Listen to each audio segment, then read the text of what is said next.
just moments ago, the FBI, Secret Service, and other officials giving a major update on the second assassination attempt on Donald Trump's life.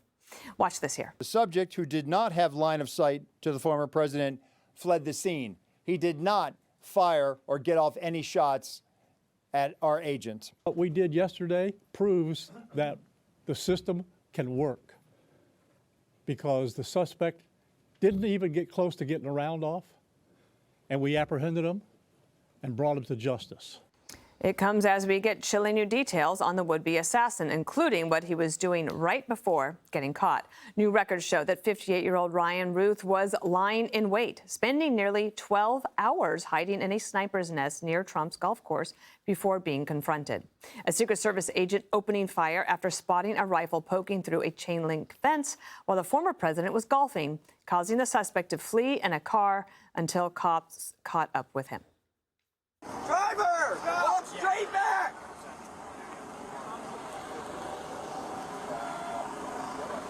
Keep walking!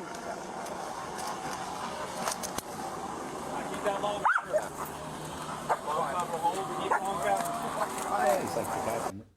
The Secret Service director also addressing concerns that his agency needs more resources. Watch here. We also have a necessary need to make sure that we're getting the personnel that we have. And that requires us to be able to have the funding to be able to hire more people. You can't just give me money and say, hey, we're going to make sure that everybody gets overtime. Because the men and women of the Secret Service right now, we are redlining them. And they are rising to this moment, and they are meeting the challenges right now. All right, Judge, take us through your thoughts.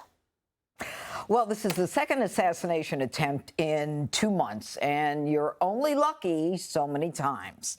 Now, the Secret Service, you may recall, told us that the protection of Donald Trump was upgraded after we received the Iranian intelligence of the threat against him based upon his takedown of Soleimani as well as Abu Bakr al-Baghdadi. And but what we saw in Butler was a fiasco of finger-pointing by the Secret Service, as well as incompetence and reluctance by the Secret Service, although I would point out that we still haven't gotten the final report on this. But on yesterday, thank God that there was one Secret Service agent who was able to see the barrel of that rifle coming through a gated fence and was able to shoot. And God bless him for the fact that he had the ability to see and stop that.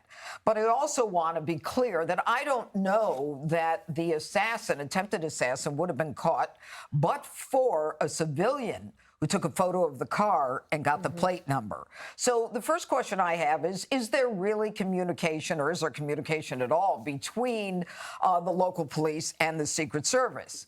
Now, there also is, why there's still question as to whether or not Donald Trump is getting presidential level protection. There were no drones, okay? There were no dogs. And, he's talking about either they need more people or they need more money.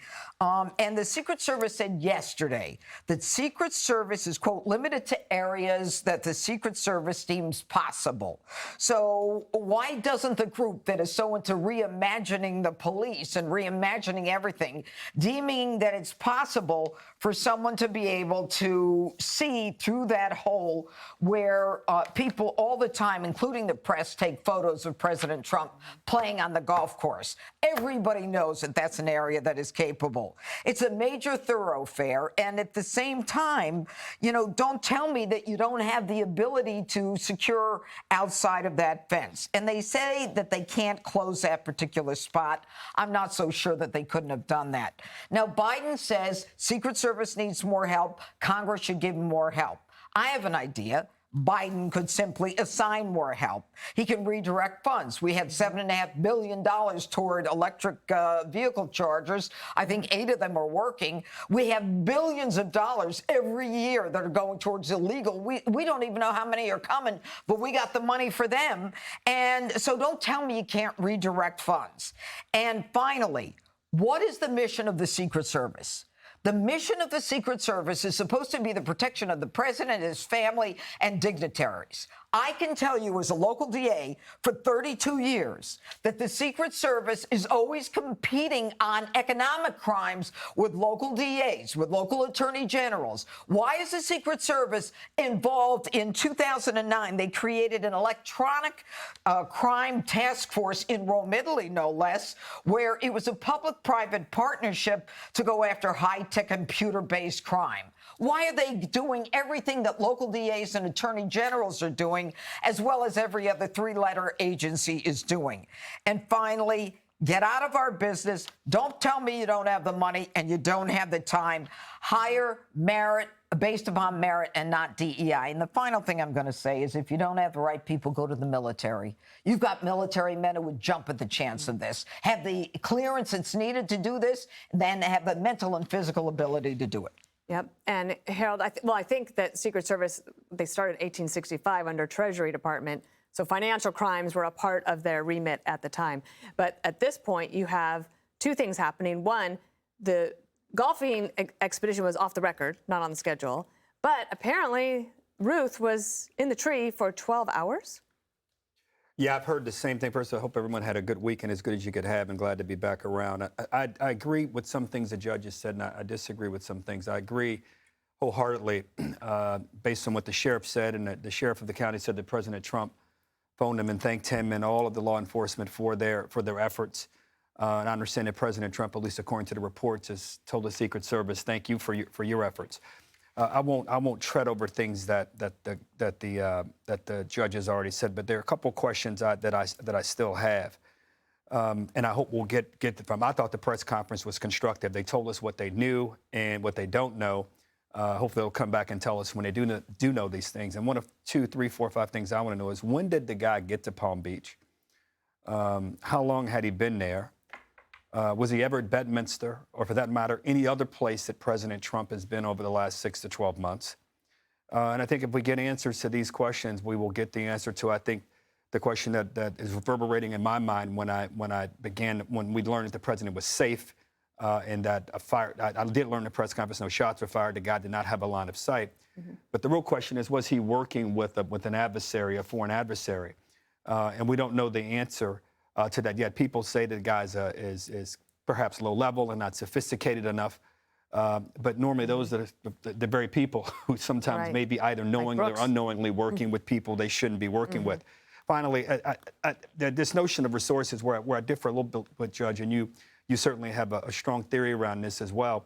I just think whatever resources that they may need, whether redirecting something from one thing to the other, if the Congress wants to come back, and I think that everyone would vote for an emergency supplemental to provide whatever the Secret Service may need in terms of more training, more people, whatever more munitions, whatever it may be.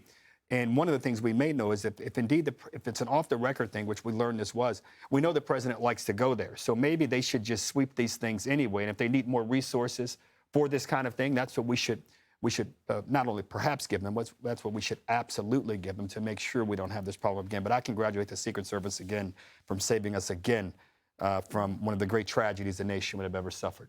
Jesse, the FBI special agent in charge of the Miami field office said that the attempted assassin was the subject of a previously closed 2019 tip to the FBI that Ruth was in felony possession of a firearm, which means that he shouldn't have had it. So he's all over the FBI's radar. He was all over the media's radar. Mm-hmm. And he was all over the State Department's radar. The State Department got a tip about him when he was in Ukraine.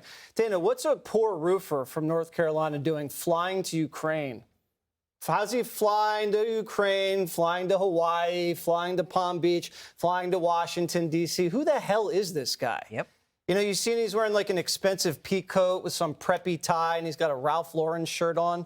The next thing you know, he's wearing all camouflage and red, white, and blue. This man is nuts. I don't trust him, and I want to know everywhere where this guy's been. Because he's a Ukraine radical. He's been radicalized, either self-radicalized or some other foreign entity has a hold of him, or maybe something we don't even want to talk about. Because this guy, you don't have a convict like that running around out in the open like that, getting interviewed by the Times and just showing up at the right place at the right time. We got lucky. They didn't even sweep the perimeter until he was already on the course. Right. They didn't pre-sweep it. and they're patting themselves on their back. They better be kidding me. And this isn't about money. Joe Biden just spent like $20 trillion. There's plenty of money. He wants money. They can have the money. They have as much money as we can print. When has it ever stopped us? We just print it. This is about priorities.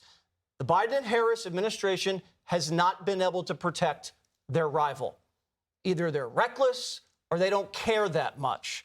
But this guy, do you realize how extraordinary to have 2 attempted assassinations on one guy with huge security lapses in the span of, what, a couple weeks? 67 That's insane, Dana. Joe Biden came out and was listless. If I was president and this would happen on my watch, I'd fire someone. I'd fire someone. If this had happened to Obama, think about it. There was no attempted assassinations on Barack Obama's life like this. And if there was, Fox News would probably be out of business. Rush Limbaugh would probably be yanked off the air because they said something critical. Think about the kind of things they're saying about this guy, and it's completely normalized. Joe Biden's at the beach. They can protect him. Kamala Harris is riding around on a bus that says Kamala Harris all over rural Georgia.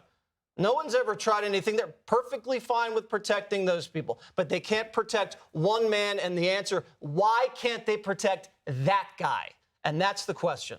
Greg Gutfeld. Well, I think the Dems have to realize there is a risk in amplifying the message that this guy has to be stopped at all costs. On the plus side, you get a lot of people believing that Trump is an existential risk. On the negative side, you get a lot of people believing that Trump is an existential risk. So that activates, it's a pretty genuine way to brainwash somebody. It activates those on the margins of society to fulfill your implicit directive. You see, when you brand somebody Hitler, that has a long-standing effect. You know, you see the media trying to tie this to the rhetoric about Springfield.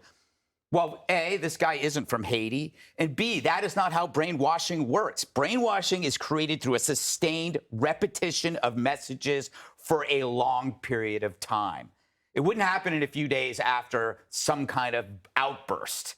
You know, after a story appears. It happens after months or years of specific ominous rhetoric targeting the object for elimination.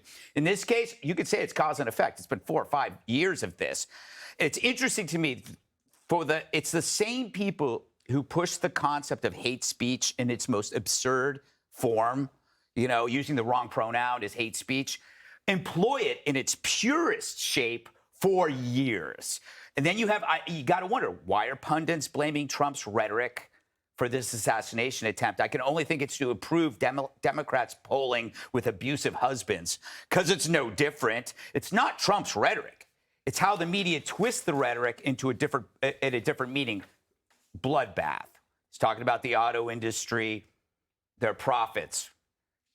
Do most people know that? Probably not. Drinking bleach, the Fine People hoax. It was never Trump's rhetoric. It was the hoaxing of it that created this kind of umbrella notion that Trump is an existential racist, and that encouraged violence. That is the brainwashing. You know, I watch a lot of Dateline, so I understand motive and opportunity. And in both suspects, you have motive and opportunity. You have white male misfits who are very similar. They're perfect to be triggered. In this case, you have somebody who was seeking the infamy of some Ukrainian fantasy, hanging out with Malcolm Nance. You know, these are the perfect candidates for triggering. Timing is similar before an election. Target is the same. Who benefits with Trump out of the picture? Well, you know what? Ukrainians do. The Ukrainian army does. I don't know. The suspect was deemed as politically ambiguous. How are you politically ambiguous when you try to kill Trump? That was the same strategy of spin that was used on Crooks. Well, he was looking at other places as well. That's as ambiguous as my good looks. Which are not ambiguous. Thank you very much. All right, thank you. We have more to come. Click here to subscribe to the Fox News YouTube page to catch our hottest interviews and most compelling analysis. You won't get it anywhere else.